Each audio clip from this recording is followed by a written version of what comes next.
Hi dear, do you know the Saudi Arabia's Line City will change the world? In 2017, the Crown Prince of Saudi Arabia, Mohammed bin Salman, announced the launch of the nation's futuristic and fully automated business zone, NEOM. This high-tech business hub, to be located in the Tabuk province in the northwestern part of Saudi Arabia along the Red Sea coast, is to be established at a cost of US $500 billion.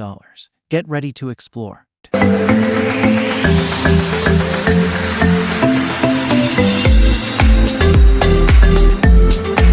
More recently, in Jan 2021, the Crown Prince also announced that, as part of the NEOM project, a zero-carbon city called The Line would be set up. The Crown Prince labeled the city project as a civilizational plan that puts humans first. The Line is crafted as a linear city for 1 million people, running 170 km long, with a width that would be walkable in 5 minutes. It is anticipated that people from all over the world would be drawn by the city's excellent environment, state-of-the-art infrastructure, and superior quality of life. The Line is not designed to be a conventional city but a futuristic one. A city's usual amenities such as schools, hospitals, and gardens will be carefully crafted in view of the residents' expected proclivity towards the availability of top-quality education, health, and recreation. Additionally, the city would position itself as a top tourist destination. The Saudi administration also seeks to dispel any misgivings about the governance model that the Line would follow. The entire NEOM area, including the Line, will be a free trade zone with its own tax structure and an autonomous legal system. The technological and environmental plans of the Zero Cars, Zero Streets, and Zero Carbon Emissions City have drawn the most attention. Drawings of the Line show the city infrastructure and services arranged in 3 layers. The top layer, above ground, will be a pedestrian layer. It will be supported by 2 underground layers. The one immediately below ground will be the service layer of physical infrastructure, and further below the service layer will be the spine layer for transport. Project proponents stated that high-speed transportation, utilities, digital infrastructure, and logistics will be seamlessly integrated in dedicated spaces running in an invisible layer along the line. The high-speed transit is being designed to reach people anywhere in the city within 20 minutes. Alternately, people could walk to conveniences within 5 minutes. Artificial intelligence will have a critical role in the city. The Line would be powered by 100% clean energy, rendering the city pollution-free, healthy, and sustainable. The city would be run totally on smart city technologies. Robots will play a key role in the areas of security, logistics, home delivery, and provision of care. It is expected that the city infrastructure would cost between US $100 to $200 billion.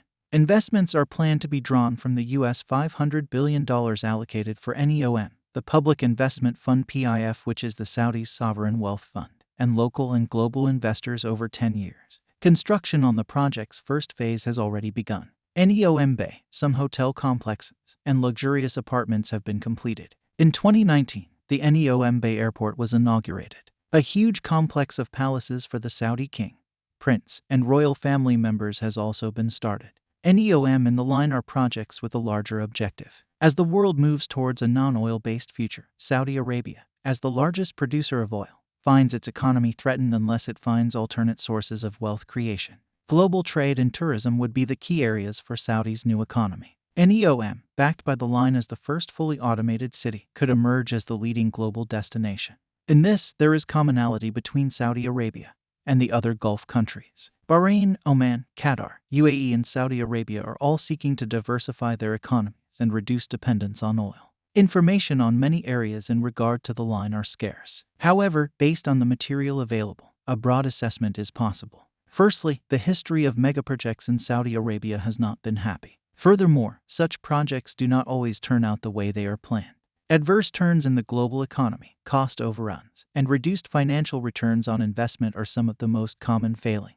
Even if the above-cited observations are dismissed as speculation, the fact is that this urban endeavor incorporates certain technologies that do not exist. Robot maids, dinosaur robots, and flying cars are still in the making. Neither are high-speed transits today capable of speeds of 512 km per hour, which the city would require for end-to-end travel in 20 minutes. Furthermore, irrespective of whatever kind of city one builds, a city's foundational philosophy ought to remain the same. The quality of a city rests on its economy, its environment, and its equity. A city that overstates one to the detriment of the others imbalances itself, and over time becomes unsustainable. The project proponents have talked profusely about the economic technological, and environmental angles, but nothing is known about how equitable the city would be and who could afford to live there. NEOM in the line, as cited earlier, would be governed by a set of laws different from Saudi Arabia. But given the nature of the Saudi polity, where some of the governance practices are among the most regressive, uncomfortable incongruities for residents may surface. Populations to move in. Saudi Arabia is not very kind to dissent, hence, very few voices of disagreement from inside the country have emanated. Some have mildly sought to remind the Saudi administration that there is no point spending billions of dollars on a totally new venture when the already existing Saudi cities were in a state of disrepair and needed fixing. The Saudi administration highlights its environmental concerns and is planning to build a totally eco-friendly city. As the Crown Prince said, "Why should we sacrifice nature for the sake of development? Why should 7 million people die every year because of pollution? Why should we lose 1 million people every year due to traffic accidents?" However, this does not seem to be practiced on the ground. The city's construction is cutting through its surroundings, forcing its way through tough terrain rather than embracing natural features such as the coastline. The Saudi administration also faces criticism on account of the attempt to evict the 20,000-strong Hawaitat tribe from its centuries-old homeland that falls within the territory of NEOM.